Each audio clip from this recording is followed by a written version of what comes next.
I keep waiting for the booms to end because this is prime firework time, because it is the 4th of July at whatever time, 9:57, right? So it's dark. Let's blow shit up, America. Fuck yeah. Anyway, Michael his ears are going fucking nuts and he won't come out here. He's in that other space. I don't even know what to call the room. Hi. I'm Jessica, and I'm an addict. August 15th of this year will be 2 years since I have had alcohol. And a lot of times when people introduce themselves that way, you'd say like, hi, my name is Jessica and I'm an alcoholic. Or if you are addicted to drugs, you'd say, I am an addict. If you are, I don't know if it's like sex addiction, do you just say I'm a sex addict? Etc. A lot of times we specify. You specify what the object of your addiction, what object you chose to use to act out your addiction. Yeah? Because typically, in my experience and like all of the, I haven't like researched anything. Like I didn't go to the library and go to the card catalog and pick out the things, but like I listened to a lot of things about addiction and recovery, of all different things. So typically, somebody who's like addicted to heroin, it's not just that like they would have been totally fine and then here's heroin that ruined everything. That's just the means in which the person had access to act out their addiction. Maybe their addiction could have been like a raging gambling addiction, but they just never went to a casino and it didn't work out that way. Addiction is not usually about the thing. I mean, sometimes it is, right? If it's like a by accident sort of thing, like maybe you get addicted to pills because you started taking them and you're like, oh, this kind of feels pretty good. But really the root of it is that we're trying to avoid feeling how we feel.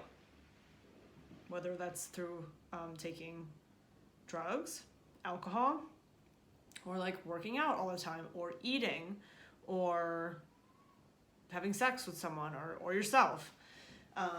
We're just trying to change the experience. So I am, to be clear, I've been free of alcohol for 2 years, but my sponsor is a NA sponsor, and I also smoke weed every day. So, yep, I am using it in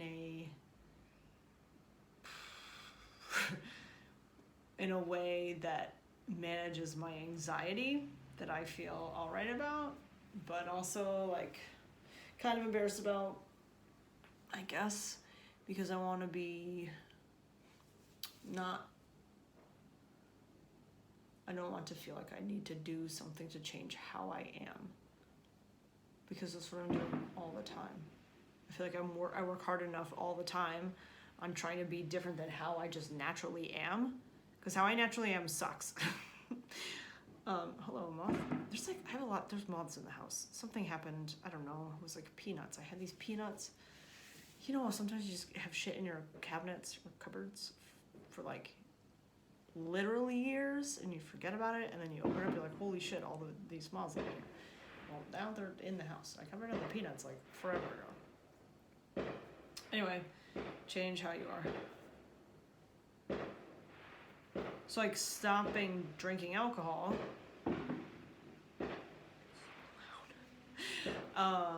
was like, oh yeah, cool. I never was an alcoholic though, in the sense that I always thought of, you know, from like TV and movies. I blacked out like, I don't know, not a lot of times, like a couple. And that's like, so that's the addictive behavior in me justifying like how bad it wasn't, which kept me going, you know, like longer than I could have if I paid attention to that behavior sooner. Yes. But I could always stop. Yeah. But just not consecutively. all the time. So that brings me to today is the 4th of July, and we went, it's like, okay, it's summertime, it's nice out. Now we're back to like gatherings. Last year, in a social sense, it was easier to have my first sober summer devoid of social events because of COVID. I know that COVID like fucked up a lot of people's sobriety, a lot of people drank more, but really I can find the discipline for myself with alcohol and with food, usually. But then it's like once other people get involved, I start fucking slacking off. Yeah, I set a boundary and then I just let things slide.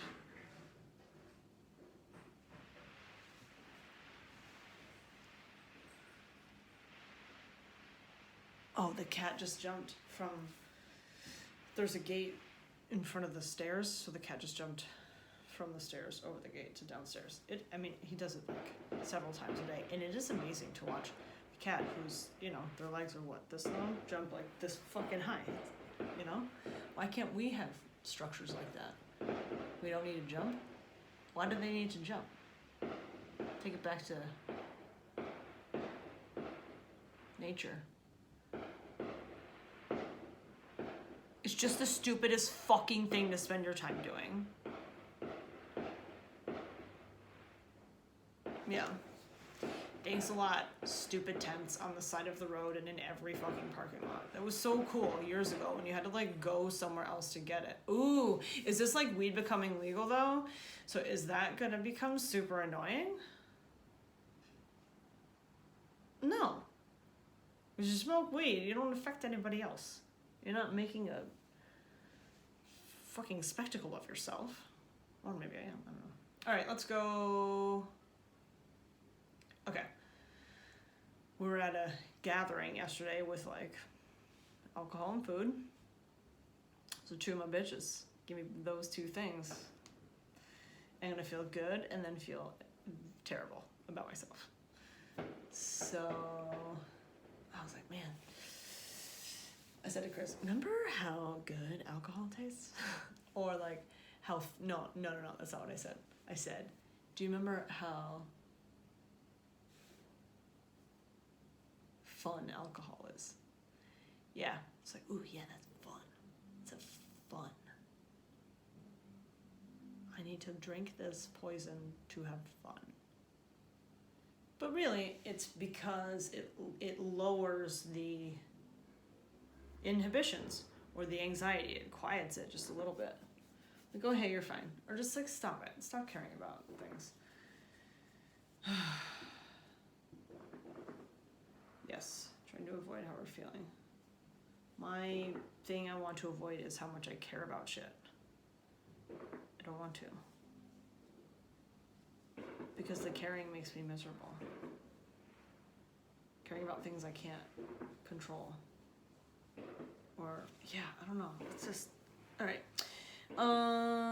So yeah. I was like, boy, I'm super tempted. And then one day, it was last week, it was super tough. It was just a super tough day. And I was like, oh boy, wouldn't it be so great if I was just allowed to drink alcohol? I was like, wow, I haven't thought about that in a while. But I didn't, and here we are. But that's just the thing that I was using. Food is here every day, and I have to regulate that. Workouts are here every day, and I have to regulate that. But the temptation is, and the desire is still there.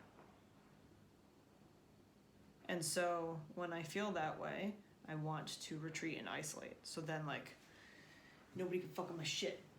You're not gonna fuck up my shit. Because I can only get it for myself.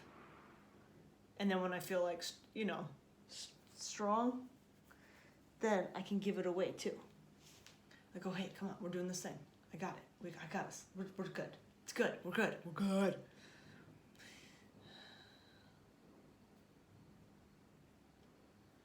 yeah, and then other times it's harder. So I want to isolate. So that's what happened today. It is nice outside. It's party season. And it's a holiday. And I have a very hard time with holidays because it represents gathering of family. It always has been that way for me. It's like, oh, you spend the holidays with your families, not just Christmas, but like, oh, you get together. And I did not grow up in a family like that.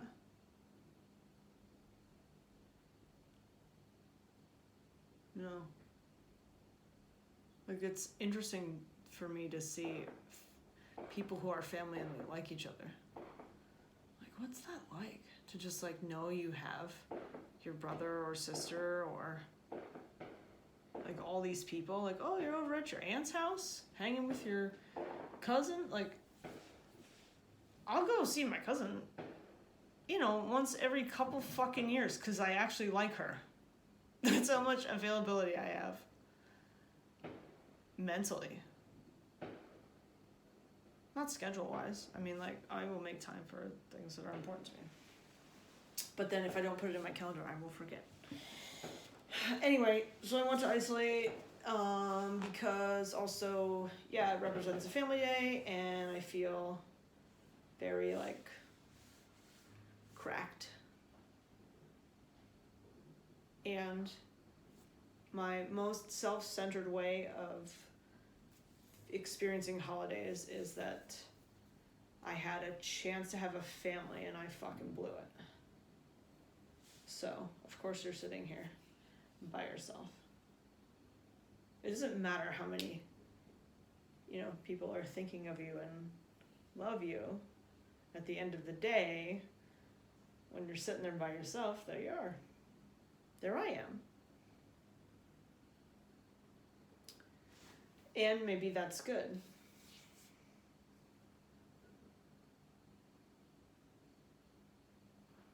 To give time to reflect on like who I am and who I'm being. Because if I'm around people all the fucking time, then I'm just who I'm being. I don't get to be with myself and check in like that. I really just feel, for the most part, kinda terrible when I'm with other people. Like, just not good enough, It's like a torture to be pointed out all the time how not good enough I am, which is not even what's happening. No one's saying that. Literally no one is saying that. I'm saying it to myself, like,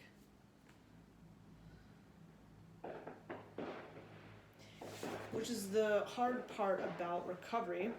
It's not the hard part, it's one of the hard parts about recovery. It's one of the hard parts of just being a human. Is like being willing to own your shit and your role in things. My role in things. I just go from, okay, I feel shitty, so let me like drink or do drugs, and then I do things that affect people, and that's not good, and I shouldn't have done that. I shouldn't. And I get stuck there. That turns into rumination, like obsessive thoughts about things that have already happened that you can't change. I ruminate all the time, and like I come up with the answer of like, if you didn't do this wouldn't be happening right now. And then I obsess about, well, but yeah, no, that's it.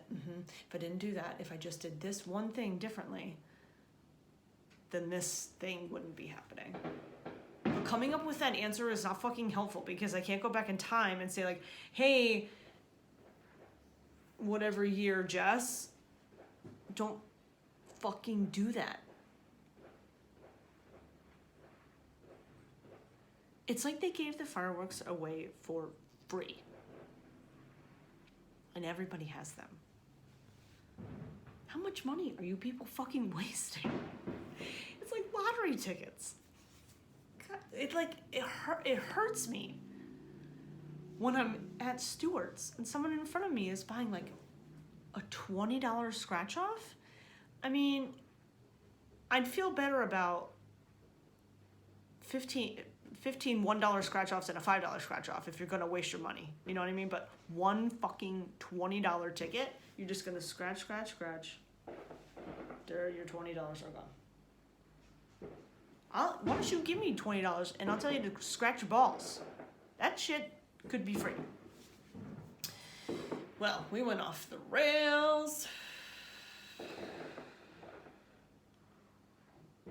All right. Get to the morning. Okay. So, family, yeah. Have a family. I have children. I have 2 children. Do you know that? I have 2 of them. So they're my family, right? I believe I have talked about this before. Yes, they are my family, but I'm in survival mode. They're my war buddies. So I'm just assessing what I need to do for them, what I need to do for myself, the impending doom of my financial situation, and then just the impending doom of all day, every day. It's dramatic, but in the very moment that I said it, that's how it feels. And there's no one to experience that with. Like, I can no, there's no one to experience that with. Like, I can talk about it with their dad, but we're not doing it together at the same time. The way that, like, we're in it together as business partners, you know? And we both have the same goal of, like, raising the best, most well-adjusted, non-asshole kids we can with the means that we have. I asked him the other day when I dropped the kids off, I just said, hey, are we doing a good job? And he looked at me and he goes, good enough. And that felt really like I could exhale, like, all right. Yeah, like, we're doing good enough. Sometimes as a parent, good Lord. I talk to myself so much about how I'm such a terrible parent. Or, like, is that a bad parent quality? That I'm not, I don't know, the way I used to be. Let's bring it back because I want to go to bed. Michael was staring at me like, Mom, can we please go to bed because it is quieter. Well, I can't hear the boom so much outside. Oh, he's lifting a paw. He's just looking around. All right, let me wrap it up. Okay, so I have the 2 children. However, Ian wants to take them for most of the day today. And Chris has to work mandatory overtime. So, cool, here we are. What am I going to do? So it's like 3 o'clock. And it's nice out. I don't want to work out. Sunday should be a day for adventure. So, I went to Buck Mountain in Lake George. Because it's close and it wasn't a long thing. It wasn't like a big commitment. Like when you hike the high peaks, it's like a fucking commitment for the entire day and you can't do anything else at all and it's gonna fuck you up the day before and the day after. And by you, I mean me. That's me. I do not need to compare myself to people who run 6 mountains in a day. High Peaks mountains. We're not talking like, you guys amaze me. Amaze. And I probably need to stop paying attention to what you do. Not a commitment because it's not so far away. First of all, the drive is at least half. And the mileage is certainly half or less. So, hike it up Buck. And on the way there, I was like, I'm just in a mood. I'm in a fucking mood, you know? Didn't want to listen to music. Didn't want to listen to a podcast. And I remember that Russell Brand was somewhat recently on Armchair Expert. And he mentioned that he had a couple of books and they were on Audible. And I think like immediately while I was listening to the episode, I bought his books on Audible. I remembered that. And there are many things that I love about Russell Brand. 1, his accent. 2, the way he speaks. His cup of creativity has runneth over. He has creative words, like spinning. He gets you like spun up into this tornado of words, and you get to this place, and then he brings you back down. Ooh, I wonder if anyone has ever said that to him. Probably. But it's like he builds in his storytelling like the climax of an orgasm and then slowly brings you back down. But I guess most things have a climax, right? Yoga class, you get to the peak of the practice, whether it's a peak pose or a peak sequence, you get, you rise up. It's the bell curve, up, and then we bring you back down slowly. Movies are that way. Songs are that way. I mean, some, not every song has a crescendo, but who's really good at that? Fucking Mumford and Sons. There's always a time like where I'm in the car like, and it's like, it's like really big. Or who else was I thinking about? I was just thinking about this the other day. Oh no, I need to. We gotta go. Russell's book. He wrote a book called Recovery. It's about recovery. And I was listening to it on the way to the mountain, and then I actually put AirPods in, and I was listening all the way up to the top of the mountain. And then I met this guy, Rick. He's an older gentleman. In fact, he will be 70 next month. And he just started talking to me. And I explained Michael's deal about how he don't fucking pet him. Don't pet him. I need to get him like a service dog vest that says like, please don't pet. But really, it's just, he's a dick. He doesn't want you to pet him. And he totally got it.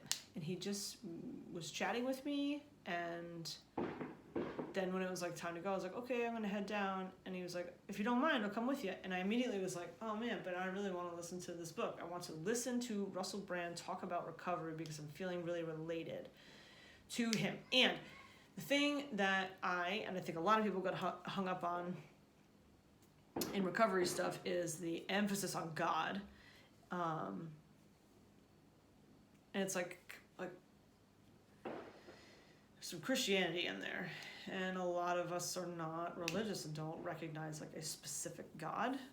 But it's requesting that you just suppose there is some sort of higher power, synchronicity, the universe, whatever it is. Holy cow, my hair's really big. We'll just call that God. Faith in anything, we'll call that God. So he said, I'll hike down with you. And we chatted all the way down that mountain. It was like, I don't know, just a little over 3 miles each way. So yeah, all about his life and my life and his kids and his grandkids and what mountains we'd done and that he used to be in. I mean, like I just had a genuine conversation with this 70-year-old, well, he's 69 right now, 69-year-old man that I never would have met otherwise. And we got to the bottom and he said, thanks for hiking down with me. And I realized how fortunate I felt not only to have met him, but to like witness when you are paying attention, when I am paying attention to my surroundings and what's happening and what's being placed in front of me for my benefit, like my overall well-being, I feel like that's witnessing God. Here, I'm going to send you this harmless man. Because what I've been recently feeling and talking about is like the not feeling safe with men. And here this man was, who definitely did not want anything from me sexually. And I had no expectation of him. There's nothing that he was supposed to do or be. But also he was just another human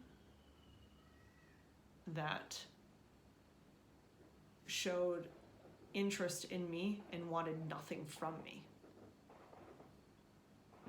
There's no expectation on either side. And it felt like